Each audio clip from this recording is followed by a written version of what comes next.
Hello everyone, and you're welcome to this tutorial on using qualifiers. If you actually noticed, the color on my shirt actually turned a different color. And also if you're looking at the screen here, this lady is wearing a blue outfit, but here it's now purple. So these are examples of what the qualifier can do. Again, I have another, that's an image actually. So I have a video here, and the same thing, if I go to the color page and I enable all these, you can actually see the sticky notes on the screen are all of a different color. And I'm actually able to enable and disable using Alt D for everything. And we can specify and click on a node and use Control D to disable that same node. Control D enables it. So let's go ahead and learn how we can use qualifiers to do secondary color correction. Now, primary color correction is when you use the hue wheel, the lift, gamma, gain, and offset wheel to make corrections on the entire image or video. But secondary color correction is when you isolate a specific color. Maybe you want to change it. Let's go ahead and start this tutorial from scratch. So I'm going to go to File, and I'm going to go to Close Project, close that project, and I'll create a new project within a folder. To create a folder in Davinci Resolve, you can see this icon here. That's the folder. You can add a folder to keep things very organized.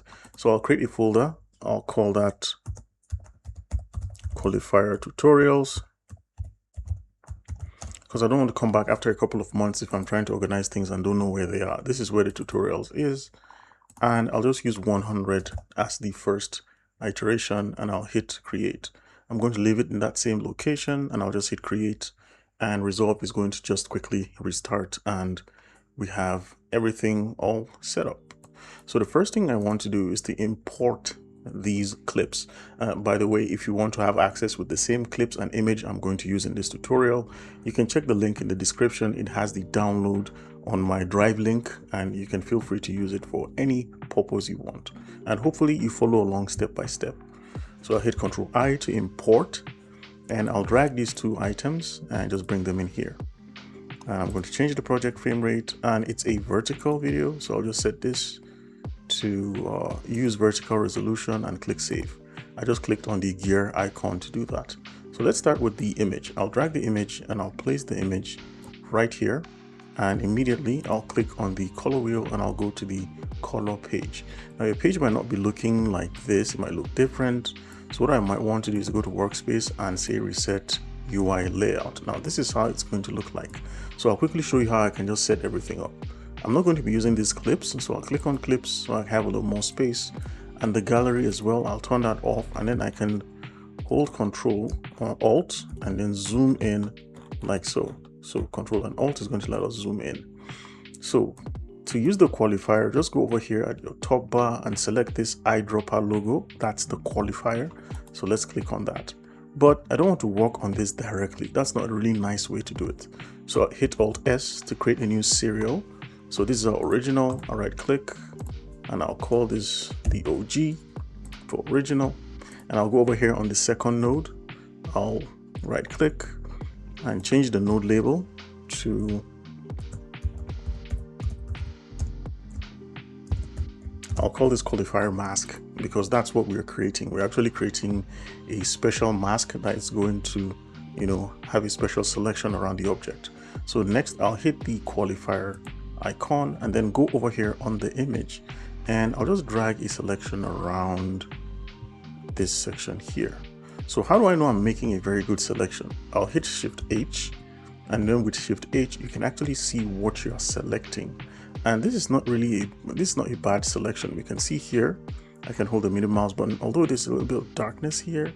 So I'll just try to select those areas and just move around like that, and you can see it does a really nice selection. So I'll hit Shift H, and you can see what we are actually isolating.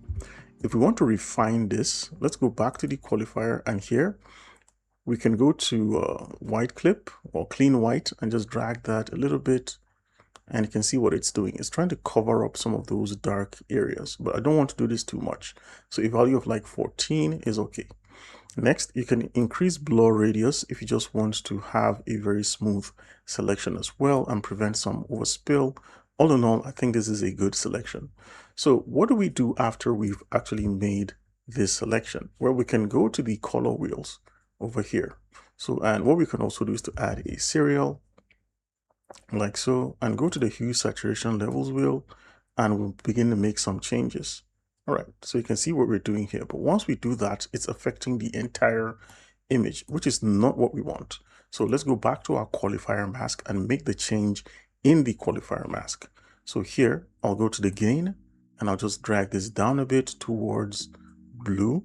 I think that's really nice. We can see some of that purple shining through.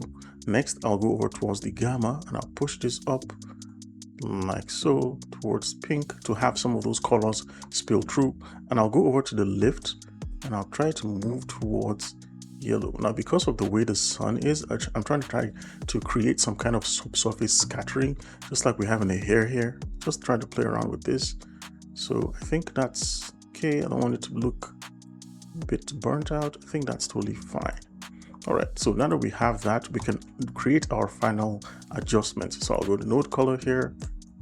I'll call that ADJ for adjustments, and I'll go to the curves and click one here, and just drag this slightly down a bit like so, and slightly push this up like so. I don't want to burn this. All right, so if you want to see how we're doing, we can go to the parade and see what's happening here.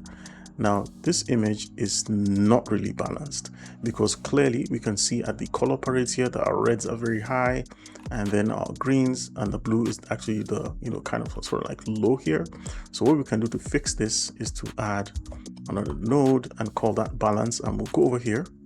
And what we can do is to just drag down the lift like so, play around with the gamma, play around with the gain as well, just to have everything slightly equalized like so. And then the offset is going to adjust everything like that. So I'll just make sure we're not having anything that's clipping and going below 0, so we don't lose some of that texture. So I'll just be careful there, and I think that's totally fine.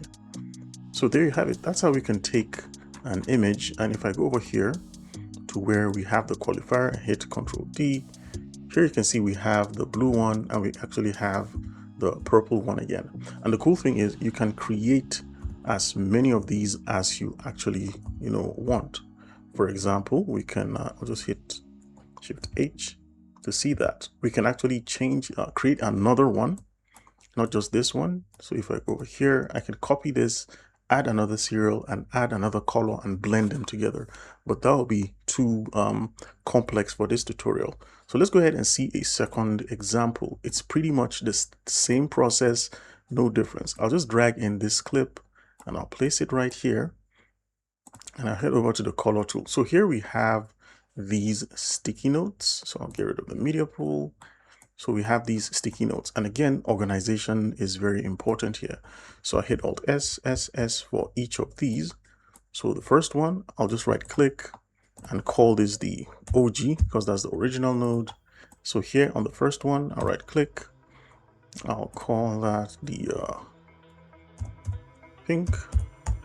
For the second one, I'll right click and I'll call that light pink. And for this one, I'll right click and I'll call that yellow.